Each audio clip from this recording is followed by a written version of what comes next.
जो सत्तार भी है, गफ्फार भी है, रहीम भी है, करीम भी है। वो अल्लाह जिसकी बेशुमार सिफात हैं, उसकी तौहीद, उसकी हम, उसकी अलहम्द कि उसने अपने महबूब हमारे आका मोहम्मद सल्लल्लाहु अलैहि वसल्लम को मबूस फरमाकर उनकी रिसालत का इकरार लेकर हमें इस्लाम में दाखिल होने का मौका फराहम किया और हमारे ईमान को उसका करम है कि उसने जिला बख्शा। उसकी तारीफ के बाद सारी नात और सारी तारीफ उसके महबूब व हबीब हमारे आका मोहम्मद सल्लल्लाहु अलैहि वसल्लम। नात का एक शेर, इसके बाद मैं मौजू पर आऊंगा। आप हज़रात जरा शोर कम कर दें। आप हजरात यहाँ कुछ हासिल करने के लिए आए हैं। ये एक दीनी महफिल है, कोई तमाशा नहीं है। आप लोग बहुत आराम से और सुकून से बात सुनिए और यहाँ आने का मकसद समझिए और इस मकसद को अपने साथ रखिए। यही हमारा दुनिया और आखिरत में कामयाबी है। हमें अल्लाह ताला दुनिया में भी कामयाबी अता करे अपने हबीब के सदक़े और आखिरत में। एक शेर नात का, औसाफ कहूं क्या उनके ज्यादा, औसाफ कहूं क्या उनके ज्यादा, खुदा से कम है और सबसे ज्यादा। खुदा से कम है और सबसे ज्यादा। कि मोहम्मद से वफा तूने तो हम तेरे हैं, कि मोहम्मद से वफा तूने तो हम तेरे हैं सल्लल्लाहु अलैहि वसल्लम। कि मोहम्मद से वफा तूने तो हम तेरे हैं। ये जहां चीज है क्या लौह कलम तेरे, ये जहां चीज है क्या लौह कलम तेरे। अल्लाह ने अपने हबीब व महबूब को अपने नूर से तख्लीक फरमाया। ये सारी कायनात आपके सदक़े में पैदा फरमाई। और सब रसूलों का और तमाम नबियों का सरदार बनाकर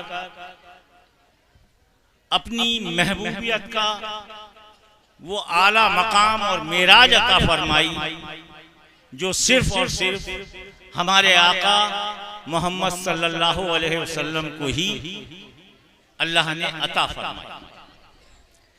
अता अल्लाह करता है और बांटते उसके महबूब। जिस तरह से हम अल्लाह की तौहीद पर ईमान रखते हैं, उसी तरह उसकी रिसालत पर अगर हम अपने उसके महबूब अपने आका की रिसालत पर इकरार नहीं करें तो हम सब कुछ हो सकते हैं, इस्लाम में दाखिल नहीं हो सकते। और इस सिलसिले में भी एक शेर समझ लीजिए, जो सिर्फ अल्लाह को माने, ये शिर्क और तौहीद के मसले को भी समझ लीजिए, जो सिर्फ अल्लाह को माने वो मुसलमान नहीं। जो सिर्फ अल्लाह को माने वो मुसलमान नहीं, आपको माने मुसलमान है, सुभान अल्लाह। आपको माने मुसलमान है, सुभान अल्लाह। मदीने की तरफ थोड़ा सा रुख कीजिए और दुरूद पढ़ लीजिए एक मर्तबा, फिर मैं शेर की तशरीह करूंगा। सल्लल्लाहु अलैहि वसल्लम, मोहम्मद सल्लल्लाहु अलैहि वसल्लम। अगर आप पूरी जिंदगी ला इलाहा इल्लल्लाह कहते रहें तो आप इस्लाम में दाखिल नहीं हो सकते, आप मुसलमान कहलाने के मुस्तहिक ही नहीं हो सकते जब तक ला इलाहा इल्लल्लाह के साथ मोहम्मदुर रसूलुल्लाह ना कहें। बात समझ में आ गई? यानी जब तक आप रिसालत का इकरार नहीं करेंगे आप इस्लाम में दाखिल नहीं हो सकते। आप इस्लाम में दाखिल नहीं हो सकते। आपको उसकी तौहीद के साथ उसकी रिसालत का भी इकरार करना है और आका का कलमा पूरा मुकम्मल जब तक आप नहीं पढ़ेंगे, ला इलाहा इल्लल्लाह मुहम्मदुर रसूलुल्लाह नहीं कहेंगे, जब तक आप इस्लाम में ही दाखिल नहीं। आइए, यहाँ पे कुछ आलिम लोग भी हैं, उलमा हजरात भी हैं, और आप लोग भी माशाल्लाह दीन की सच्ची और अच्छी बातों से वाकिफ हुई है। और हमारा दीन, हमारा इस्लाम जिस तरफ हमें बुलाता है, जिस तरफ हमें रोकता है, हमें वहीं रुकना चाहिए, वहीं सुनना चाहिए। अगर इस्लाम में दाखिल होने के बाद, कलमे का इकरार करने के बाद, और कलमे का इकरार हमें दो तरह से करना है, एक तो जबान से इकरार करना है और दिल से तस्दीक करनी। और दिल से तस्दीक जब ही होती है जब मोहब्बत हो। तो जिसको अल्लाह से मोहब्बत करनी है, उसे उसके हबीब व महबूब से मोहब्बत करनी पड़े। देखिए, इस्लाम में सबसे बड़ी चीज दाखिल होने के बाद सबसे पहला फर्ज, सबसे बड़ा फर्ज क्या है? नमाज। इससे कोई, मैं फिरकावारियत की बात नहीं कर रहा, इत्तेहाद की बात। नमाज से अफजल कोई चीज, सबसे पहली चीज इस्लाम में दाखिल होने के बाद नमाज। नमाज के साथ ज़कात, और नमाज और ज़कात के साथ रोजा और हज। ठीक है, तौहीद और रिसालत के इकरार के बाद इन सब चीजों पर हमारा ईमान। अब एक सवाल और उसका जवाब, बड़े गौर से सुने। हमारे सिलसिले के और दूसरे सलासिल के फुकरा हजरात भी मौजूद हैं, हुफ़ाज़ इकराम, उलमा इकराम भी यहाँ मौजूद हैं। सब लोग बगौर इस बात को समझें कि ये चीजें हमारे ऊपर फर्ज हैं। नमाज, ज़कात, रोजा, हज। इस्लाम में जैसी दाखिल हुए, तौहीद और रिसालत का इकरार किया, ये चार चीजें हमारे ऊपर फर्ज हो गई। ये चारों चीजें, इसमें मैं कोई नई बात नहीं कह रहा। कोई फिरका इससे इनकार कर ही नहीं सकता। कितना ही बड़ा वली बन जाए, कितना ही बड़ा आलिम बन जाए, कितना ही बड़ा सूफी बन जाए, इन इबादतों से इनकार नहीं कर सकता। लेकिन अब ये लेकिन जो है, इस पर गौर कीजिएगा। लेकिन अगर हम नमाज पढ़ते हैं तो नमाज है सुन्नते रसूल अल्लाह। क्या है? अल्लाह के रसूल की नमाज। हुक्म किसका है? तरीका किसका है? रसूल अल्लाह का। रोजा हुक्म किसका है? और सुन्नत किसकी है? हज किसका है? हुक्म किसका है? अल्लाह का। सुन्नत किसकी है? रसूल अल्लाह की। यानी कोई काम ऐसा नहीं है जो सुन्नते रसूल के बगैर, रसूल के तरीके के बगैर हम एक लम्हा भी गुजार सके। अब अल्लाह क्या है? वो वादहु ला शरीक है, कादिर मुतलक है। अब बताइए, अल्लाह नमाज पढ़ता है, अल्लाह नमाज पढ़ता है, तो जवाब आएगा अल्लाह नमाज क्यों पढ़े? वो माबूद है, हम बंदे हैं, बंदे को नमाज पढ़नी है।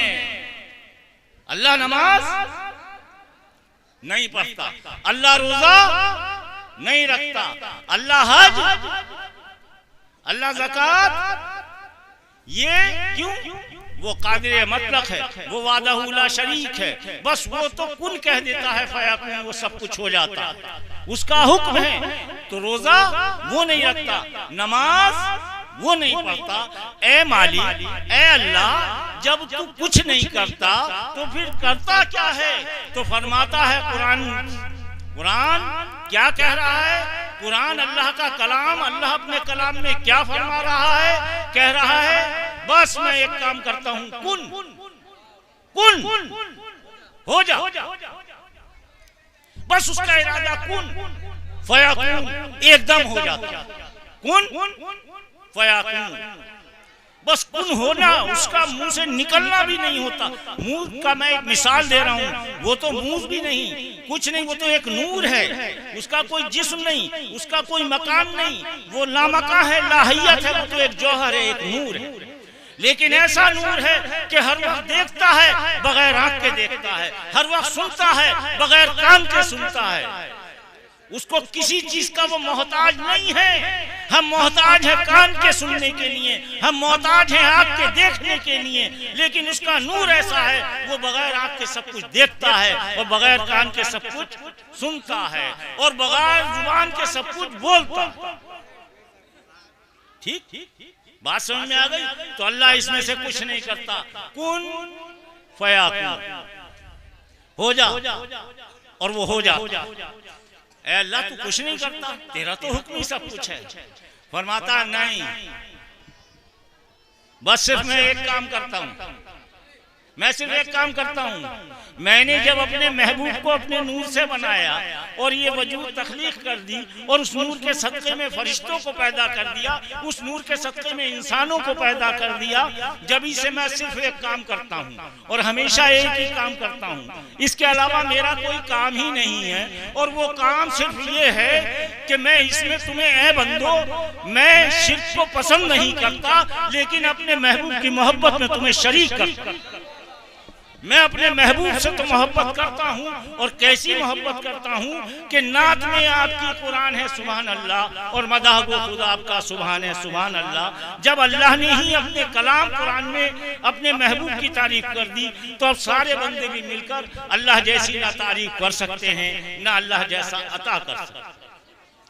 तो वो क्या कह रहा है अल्लाह कि मैं कुछ नहीं करता, हाँ एक काम करता हूँ, मैं अपने महबूब पर, तुम्हारे आका पर दुरूदो सलातो सलाम के नजराने भेजता हूं। मैं क्या करता हूं? यानी मैं कुछ नहीं करता, करता हूं तो सिर्फ इतना कि अपने महबूब पर, तुम्हारे आका पर हर वक्त दुरूदो सलातो सलाम के नजराने भेजता रहता हूं। ये मेरा काम अज़ल से जारी है, अब तक रहेगा। मैं और कुछ दूसरा करता ही नहीं। कुरान कह रहा है और फिर ये भी कह रहा है कि मैं सिर्फ नहीं भेजता, मैं अकेला नहीं भेजता, मेरे तमाम फरिश्ते भी मेरे महबूब तुम्हारे आका पर दुरूद भेजते। अब आगे यहाँ तक की 2 मंजिलें हो गई, तीसरी मंजिल समझने की है। वहां फिर वो कहता है ए ईमान वालो, ए ईमान वालो, क्या मुतालबा है?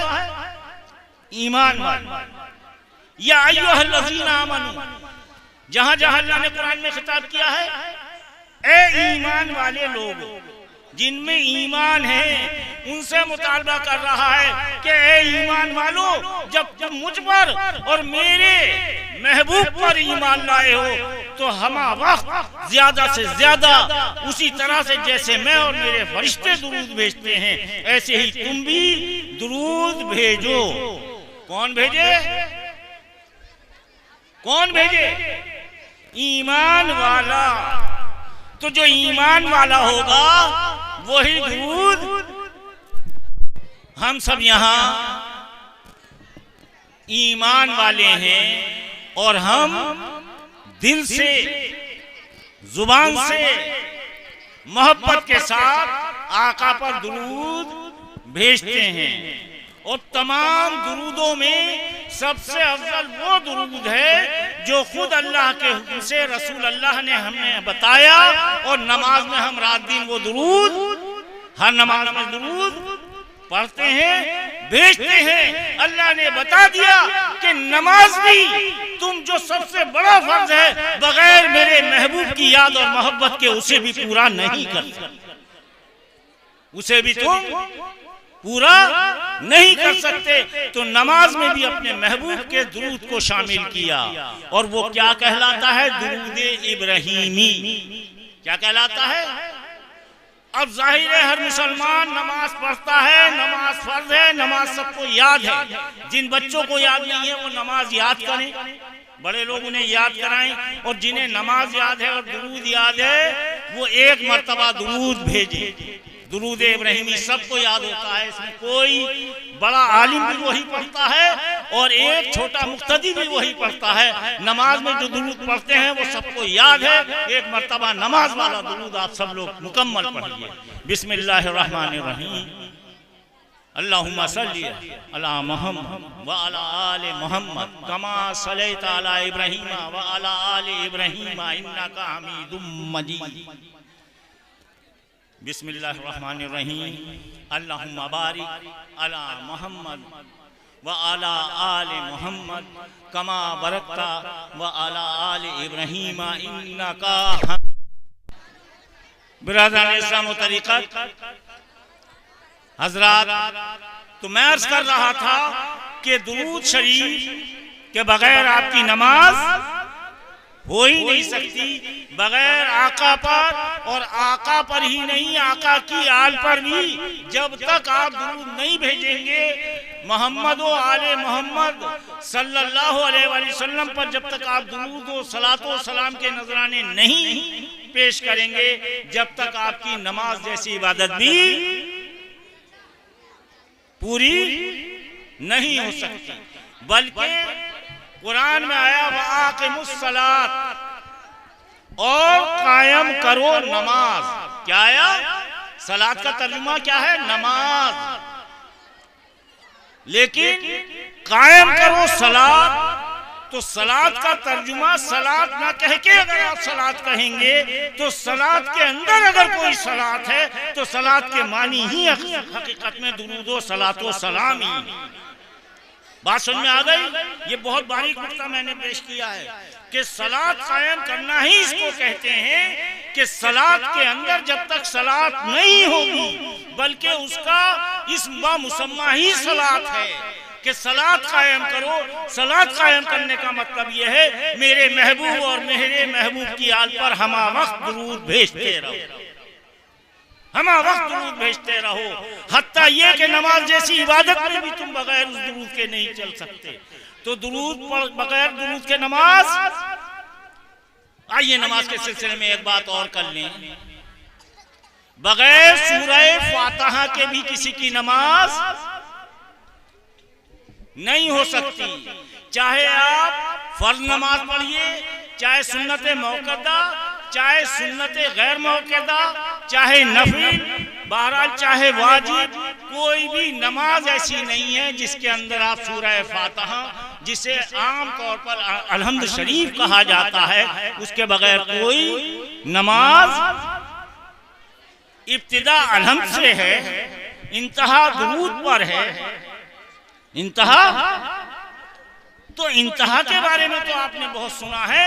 इब्तिदा में ही अल्लाह ताला ने ये बता दिया कि बगैर मेरे महबूब के और महबूब की आल के आप अपने मकसद को पहुंच ही नहीं सकते।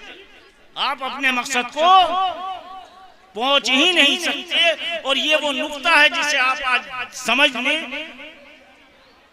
कि सूरह फातिहा के बाद में, सूरह फातिहा के बाद में हम आमीन कहते हैं, और आमीन के बाद में जैसे ही सूरह फातिहा खत्म होती है और दूसरी सूरह शुरू होती है, तो दूसरी सूरह के शुरू होते ही कुरान में इस तमहीद के बाद सूरह फातिहा के पहला ही जो अल्फाज आते हैं अलिफ लाम मीम।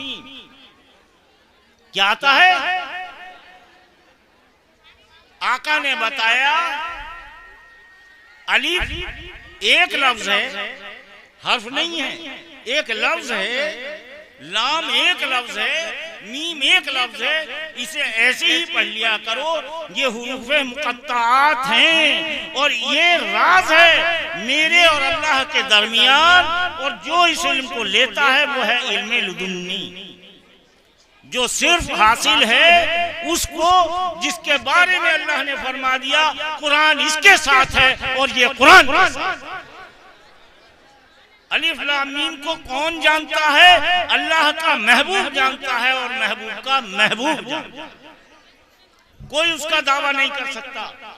लेकिन अलिफ लाम मीम के बाद हम कहते हैं ज़ालिकल किताबु, ये वो किताब है ला रैब फीह, जिसमें कोई शक नहीं, जिसमें कोई शक कर सकता है। लेकिन कौन शक नहीं करता? बहुत से लोग शक करते। डेविड शक करता। जो ईमान वाला है वो शक नहीं करता। जो ईमान वाला है वो शक कर ही नहीं सकता, क्योंकि जब वो ईमान ले आया अल्लाह और उसके रसूल पर, कोई जरूरत नहीं है इसकी बात सुनो। तो जो अल्लाह और रसूल पर ईमान ले आया, अब उसका ईमान कुरान पर भी वैसा ही है। कुरान को भी उसे वैसे ही मानना है जैसे अल्लाह और रसूल को मानना है, क्योंकि वो अल्लाह का कलाम है और महबूब पर नाजिल हुआ है। तो मैं अर्ज कर रहा था, ज्यादा वक्त नहीं ले रहा क्योंकि आगे और प्रोग्राम होने हैं। तो फरमाया ज़ालिकल किताबु ला रैब फीह, ये वो किताब है जिसमें किसी को शक नहीं। आगे क्या फरमा रहा है? कोई क्या मुझे तुझ पे शक है? तो अल्लाह कह रहा है मैं तुझसे कही कब रहा हूं, मैंने तुझसे ये बात कही कब है? अरे तू शक कर रहा है अपने घर में, और जो शक नहीं कर रहा वो इस्लाम के घर में आ जा। बात समझ में आ गई? तो अल्लाह किससे कह रहा है? ज़ालिकल किताबो ला रैब फीह, ये वो किताब है जिसमें किसको शक नहीं। हुदल लिल मुत्तकीन अल्लज़ीना, क्या मतलब हुआ? वो लोग जो पहले से ही हिदायत याफ्ता हैं, पहले से ही मुत्तकी हैं, उन लोगों को इस पर कोई शक, अब पूरी दुनिया भी शक करे तो अल्लाह का काम हो गया। उसने पहले ही कुरान उनके बारे में बता दिया कि इस पर किसको शक नहीं है, जिस पर मैंने उतारा है और उस घर में जिसने उतारा है उसको कोई शक नहीं, अहले बैत को कोई शक। हुदल लिल मुत्तकीन अल्लज़ीना, उन लोगों को जो मुत्तकी हैं पहले से ही वो हिदायत याफ्ता हैं। हुदल लिल मुत्तकीन अल्लज़ीना युमिनूना, पहले से ही वो ईमान वाले हैं। बिल गैबी, और वो तमाम गैब पर ईमान रखते हैं, क्योंकि पूरा गैब ही उनके सामने अल्लाह की अता से। व युक़ीमून सलाता, और उनका काम क्या है? वो हर वक्त सलात को कायम रखते हैं। वो हर वक्त मेरी तस्बीह करते रहते हैं और मेरे महबूब की तस्बीह करते हैं। युक़ीमून सलाता व मिम्मा रज़क़नाहुम युनफ़िक़ून, और आखिरी बात क्या बताई? आखिरी पैगाम क्या पहुंचाया? क्या पहुंचाया आखिरी पैगाम? ये वो लोग हैं, ये वो हस्तियां हैं, ये वो बशर हैं, और बशर नहीं सैयदुल बशर हैं। तमाम बशर जितने दुनिया में हैं उन सबके सरदार हैं। मैंने इन्हें सरदार बनाया है, और ये सरदार किस वजह से हैं? ये इस वजह से हैं व मिम्मा रज़क़नाहुम युनफ़िक़ून, जो हम इन्हें अता करते हैं वो सब हमारी राह में खर्च कर डालते। वो सब आम मुसलमान 2.5% खर्च करता है। अगर बहुत बड़ा ईमान वाला है और ज़कात निकालता है तो 100 रुपए में कितने देगा? साहिब निसाब कितने देता है? 2.5 रुपए। 40 रुपए में 1 रुपया कितना देता है? 2.5%। औलिया अल्लाह कैसे हैं? वो कितने % देते हैं? बड़ा गौर से समझिएगा इस मसले को। जो औलिया अल्लाह हैं वो ज़कात कितनी निकालते हैं? वो 2.5% कैसे देते हैं? वो कितने % देते हैं? एक वाकया समाप्त कर लें, आपकी समझ में आ जाएगा। एक पीर साहब का एक मुरीद, एक पीर साहब का एक मुरीद किसी आलिम साहब के पास गया, कहा अल्लाह ने मुझे साहिब निसाब कर दिया है, हजरत ये बताइए मैं अल्लाह की राह में कितना खर्च करूं, इसमें से कितनी ज़कात निकालूं? उनका भाई तुम 2.5% निकालो। 100 रुपए पे 2.5 रुपए निकाल दो। अगर तुम साहिबे निसाब हो तब कितने निकाल दो? वो आदमी 2.5 साहिबे निसाब। वो वहां से चला आलिम साहब के पास से और सोचा ये कि पीर साहब से भी इस मसले को पूछ लूं। पीर साहब से भी, मौलाना से, आलिम साहब से तो पूछ लिया, पीर साहब से और पूछ लूं। और यहाँ आपको ये भी वाज़ेह हो जाएगा कि ये जो लोग कह देते हैं भाई ये फकीरों का मामला और है और आलिमों का मामला कोई और नहीं है, शरीयत दोनों की एक है, तरीक़त दोनों की एक है। वो आलिम हो ही नहीं सकता जब तक सूफी ना हो, और वो सूफी हो ही नहीं सकता जब तक आलिम। ये मलहूज रखिएगा, इल्म के बगैर कोई चीज ही नहीं है। पहले ही अल्लाह ने इकरा से शुरू किया है अपना कलाम और बता दिया इल्म की बहुत बड़ी फजीलत है। लेकिन इल्म से बड़ी फजीलत क्या है? वो है मोहब्बत। अगर वो मोहब्बत के साथ आप इल्म हासिल कर रहे हैं अल्लाह और रसूल के, तो आप कामयाब हैं। बगैर उसकी मोहब्बत के आप कुछ भी बन जाएं, नाकाम। कितना ही बड़ा इल्म है। तो पता चला कि वो क्या कहा, पीर साहब मैं आपका मुरीद हूँ, आपका बच्चा हूँ। मैं ऐसे ऐसे एक आलिम साहब मिल गए थे, उनसे मैंने ज़कात का मसला पूछा है, आप और बता दें क्या उन्होंने सही बताया है? क्या उन्होंने, पीर से ये सवाल अक्सर किया जाता है, इस तरह के सवाल। इस पर आप एक एग्जाम्पल ले लें, पीर साहब आप बता दीजिए, आप और समझा दीजिए, आप और बता दीजिए, तो मेरा दिल इत्मीनान कर लेगा, चूंकि मुरीद मैं आपका हूं। उनसे मैंने पूछ लिया है। पीर साहब ने कहा बेटे आलिम साहब ने बिल्कुल सही बताया है और जैसा बताया है वैसा कर दे। तो अब जिद कर रहा है एक मुरीद पीर से, ना मियां साहब मुझे कुछ गड़बड़ लग रही है, मुझे अपना तरीका बता दो, अपना तरीका बता दो। बोले बेटे जो आलिम का तरीका है वही सबका तरीका है, तुम हमारे तरीके के चक्कर में मत पड़ो, तुम वही 2.5 रुपए खर्च कर दो 100 रुपए में अल्लाह की राह में, बेहतर रहेगा। बोला ना मैं तो आपकी वाली करूंगा, आप अपनी वाली बताओ, आप कितनी ज़कात निकालते हो, आप कितनी ज़कात निकालते हो। बड़ा गौर से समझने वाली बात है, ये इख्तिलाफ जो होते हैं वो समझ में आएंगे। आप कितनी ज़कात निकालते हो? उन पीर साहब ने कहा बेटे तू वही वाला काम कर, हमारे काम के चक्कर में मत पड़। बोले ना मैं उसी चक्कर में आना चाहता हूँ। तो वो चक्कर में आना था उसे, पीर साहब बतेरा मना कर रहे हैं। बोले बेटे हमारा तरीका ये है कि जब अल्लाह हमें 100 रुपए देता है, हमें अल्लाह अगर 100 रुपए देता है तो हम 2.5 रुपए अपने लिए रोकते हैं और 97.5 रुपए उसकी राह में खर्च कर देते हैं। 97.5 रुपए उसकी राह में खर्च कर देते हैं, उसकी राह में। बोला मियां करूंगा तो मौलाना वाली, करूंगा तो मौलाना वाली, उसमें फायदा है, लेकिन नाम आपका ही लेता रहूंगा कि भैया फकीर और है आलिम। बात समझ में आ गई? अब ये मैंने बताया कि फकीर कौन, जो 97.5 में एक फकीर ने कहा, बड़ा गौर से समझ लीजिएगा, सूफिया की महफिल है, इसलिए सूफियों की बातें कर रहा हूं मैं, कुरान हदीस के मुताबिक कर रहा हूं। एक फकीर ने कहा फुकरा का मामला है, 100% की बात चल रही थी, दुनिया भर की बातें हो रही हैं। अल्लाह उधर कह रहा है कि वो लोग मेरी राह में जो सब कुछ खर्च कर देती है, कुछ बचाते ही नहीं। वहां भी 2.5%। औलिया अल्लाह क्या कर रहे हैं? 2.5% अपने लिए 97.5 में खर्च कर रहे हैं। आम मुसलमान पक्का मोमिन क्या कर रहा है? 2.5% दे रहा है और 97.5 में अपने लिए खर्च कर रहा है। लेकिन यहाँ पे एक मसला और जरा सारा आपको समझना है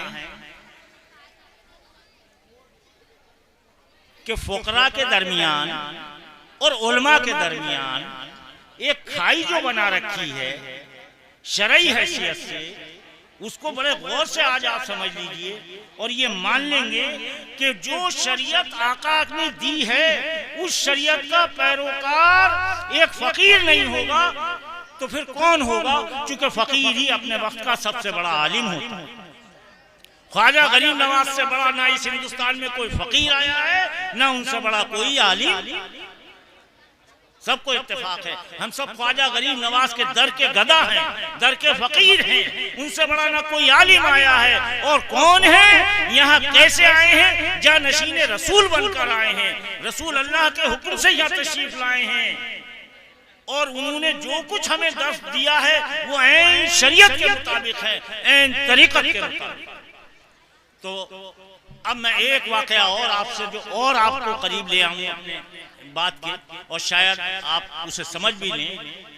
एक फकीर टहल रहा था और इस तलाश में टहल रहा था, सयाहत कर रहा था कि मुझे कोई बेहतरीन अल्लाह वाला मुझसे अच्छा, अल्लाह की तलाश में मैं हूँ, अल्लाह का कुर्ब चाहता हूँ, कोई ऐसा मुझे फकीर मिल जाए, कोई मुझे ऐसा पीर मिल जाए, कोई मुझे ऐसा मुर्शिद मिल जाए जो मुझसे बेहतर मुझे इल्म दे दे, जो बेहतर मुझसे बेहतर हो और मुझे कुछ उसके यहाँ से अता हो जाए।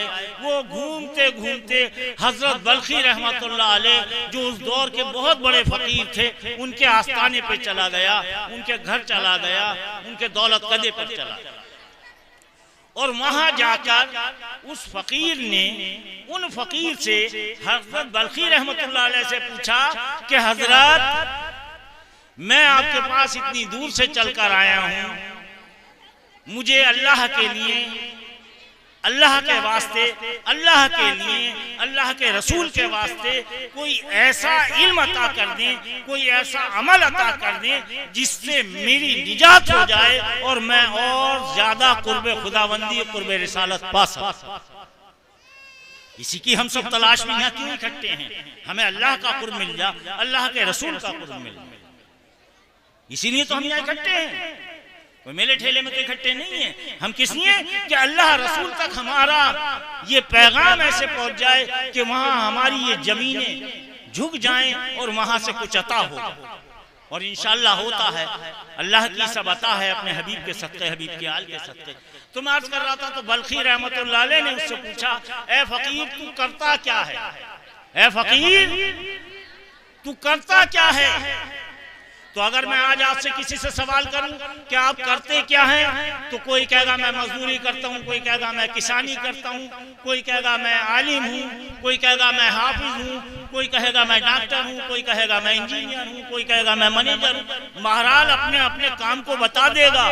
लेकिन एक फकीर जब फकीर से सवाल कर रहा है कि तुम करते क्या हो मियाँ जी, मियाँ साहब आप करते क्या हैं, तो फकीर का फकीर को जवाब सुन लीजिए। उसने अर्ज किया हजरत बल्खी रहमतुल्लाह अलैह से कि जब अल्लाह,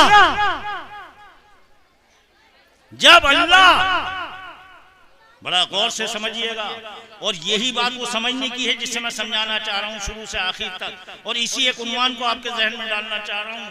तो उस फकीर ने हजरत बल्खी रहमतुल्लाह से कहा कि मियाँ क्या करते हो?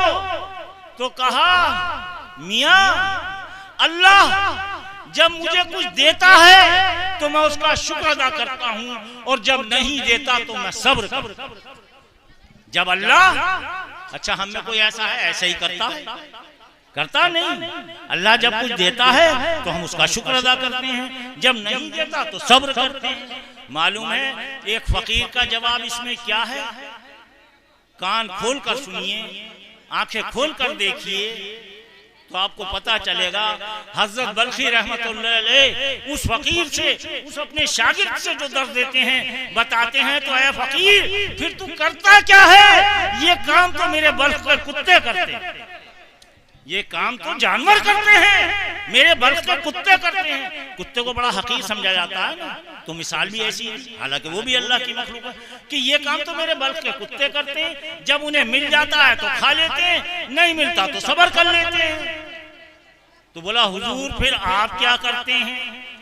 तो फिर हुजूर आप क्या करते हैं? आइए शाह साहब बैठे। तो हुजूर आप क्या करते हैं? हजरत बल्खी अलैह रहमा का जवाब सुन लीजिए। दिमाग रोशन हो जाएंगे। आपने फरमाया हम उनमें से हैं जब अल्लाह हमें कुछ देता है तो हम सब्र करते हैं और जब नहीं देता तो हम शुक्र अदा करते हैं। बिल्कुल उल्टा कर दिया। अब जाहिर है अब आदमी चौंकेगा कि यार मौलाना कुछ कह रहे हैं, हजरत बल्खी अलैहिर्रहमा कुछ कह रहे हैं, आलिमों की किताबों में कुछ लिखा है, फकीर का दर्स कुछ और है, लेकिन दर्स तो फकीर का ही है। वो ये बता रहे हैं ऐन शरीयत के मुताबिक, चूंकि ये शरीयत का इल्म रखते हैं, वो शरीयत की मेराज पे पहुंचे हुए होते हैं। एक शरीयत है, एक शरीयत की मेराज है। हजरत बल्खी अलैहिर्रहमा उस मेराज को पहुंचे में फरमाते हैं ये काम तो बल्ख के कुत्ते करते हैं। कि हजरत आप क्या करते हैं? तो आपने बता ही दिया कि जब हमें अल्लाह देता है तो हम सब्र करते हैं और जब नहीं देता तो हम शुक्र अदा करते हैं। वजह क्या है? वजह भी आज समझ लें कि जब अल्लाह 100 रुपए देता है तो हमसे हिसाब भी लेगा, ए बंदे तूने इसे कहां कहां खर्च किया, और जब हमें देगा ही नहीं तो हमसे हिसाब भी। अब 100 रुपए मिलना तो बड़ा आसान है और 2.5 रुपए ज़कात में निकाल देना भी बड़ा आसान है, लेकिन फुकरा की तालीम ये है कि ये जो 97.5 रुपए तुम्हारे पास हैं, ये जो अल्लाह ने तुम्हें छोड़ दिए तुम्हारे पास, इसमें सिर्फ तुम्हारा हक नहीं है, तुम्हारे माँ बाप का भी हक है, तुम्हारे बहन भाई का भी हक है, तुम्हारे बीवी बच्चों का भी हक है, जो पड़ोस में मस्जिद बन रही है उसका भी हक है, जो इमाम बारगाह में जलसे जुलूस हो रहे हैं, नजरे हुसैन हो रही है, उसमें भी हक है। अफसोस ये है कि 2.5% तो निकाल दिया गया, लेकिन अहले बैत का हक छुपा लिया गया। कोई आदमी ये नहीं कहता कि अहले बैत का वो खुम्स कहाँ गया।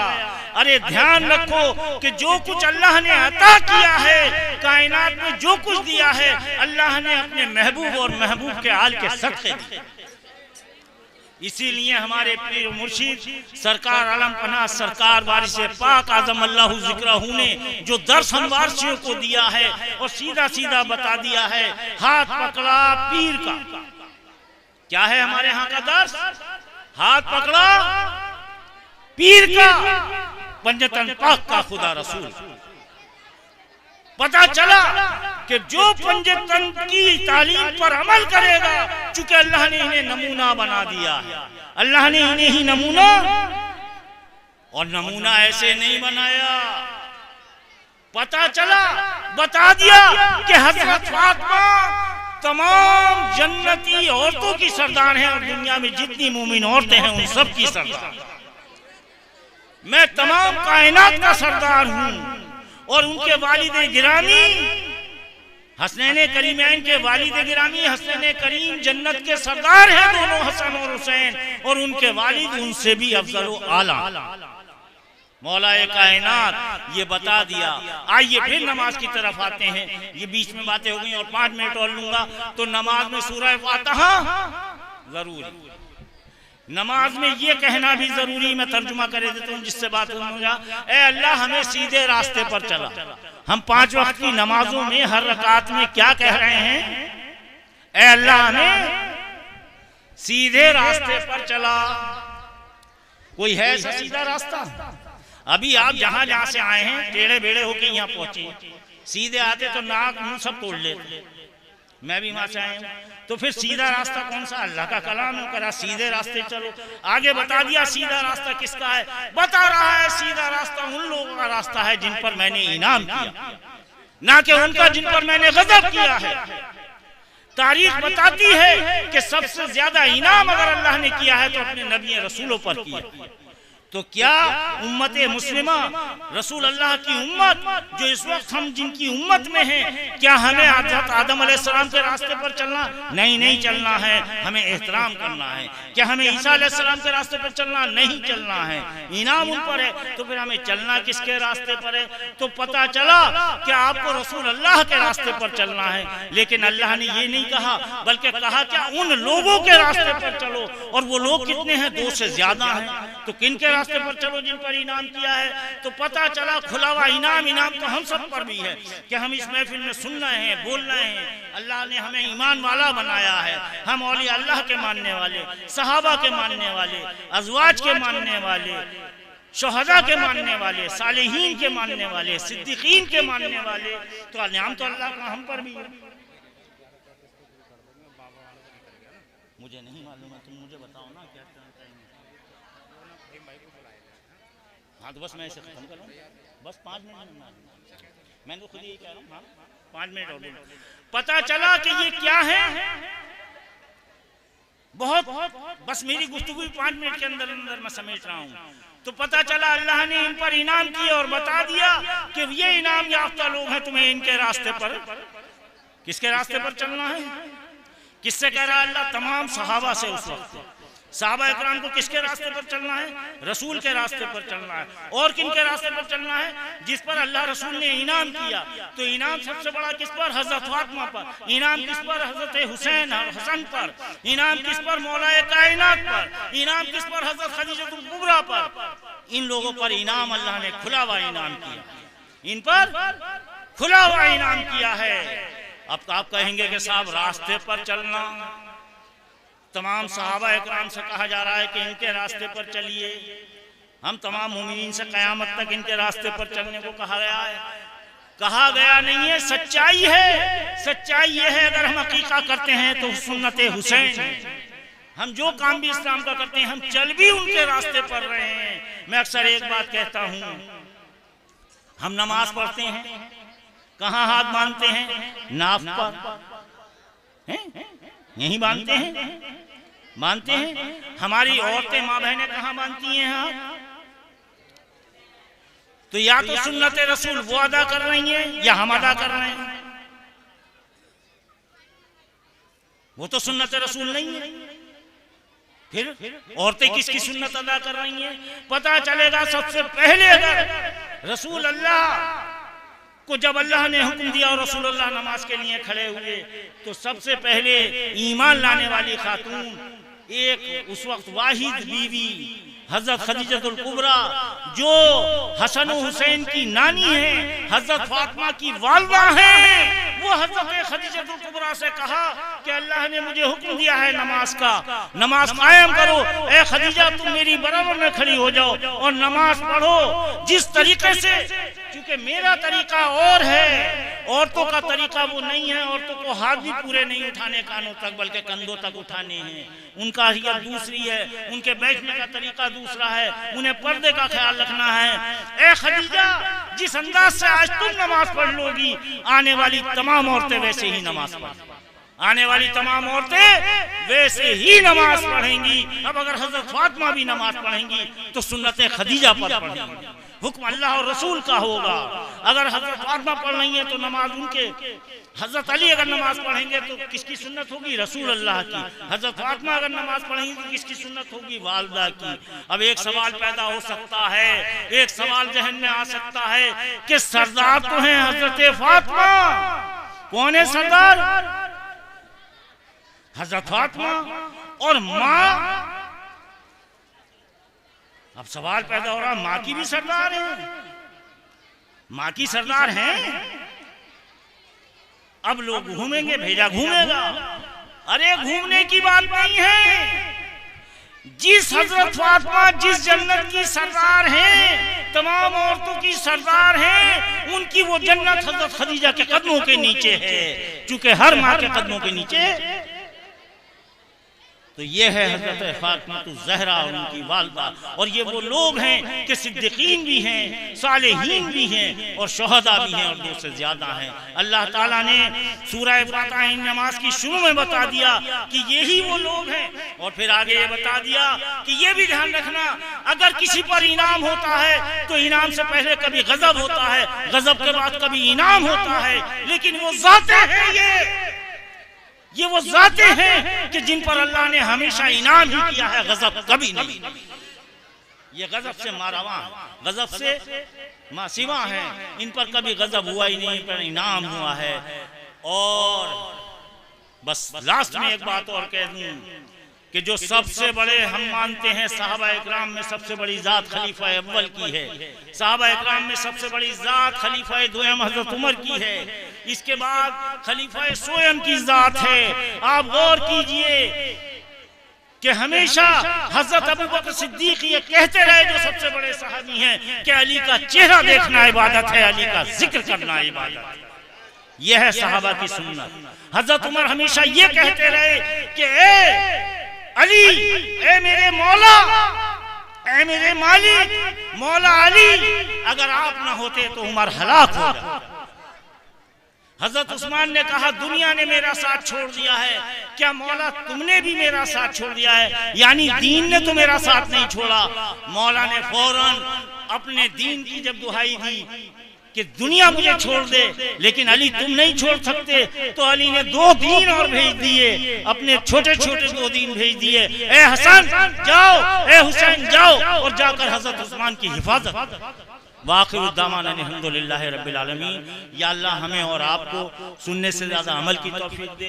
मेरा इरादा ये था और तफसीली गुफ्तगू करता, लेकिन इंशाअल्लाह फिर कभी होगी। अल्लाह हमें असहाब के नक्शे कदम पर रखे, अज़वाज के नक्शे कदम पर रखे, जिन लोगों ने अल्लाह के रसूल की वही मोहब्बत रखी और वही मोहब्बत उन्होंने अहले बैत के साथ रखी। चूँकि अहले बैत के बारे में रसूल अल्लाह ने बता दिया कि मैं 2 ही चीज़ें छोड़ रहा हूँ, एक कुरान और एक अपने अहले बैत। इन दोनों को पकड़े रहना। सहाबा इकराम इन दोनों को पकड़े रहे, आज भी इनाम वाले हैं, कल भी इनाम वाले हैं। अल्लाह ताला हमें आपको सबको सहाबा के नक्शे कदम पर रखे, और अल्लाह ताला इस सब का सवाब जो कुछ हमें सुनाने में मिल रहा है, अल्लाह ताला तमाम मरहूमीन के खाते में लिख दे। और अल्लाह ताला जब हमारी दमे वक्त हो, हक वारिस ला इलाहा इल्लल्लाह मुहम्मद रसूलुल्लाह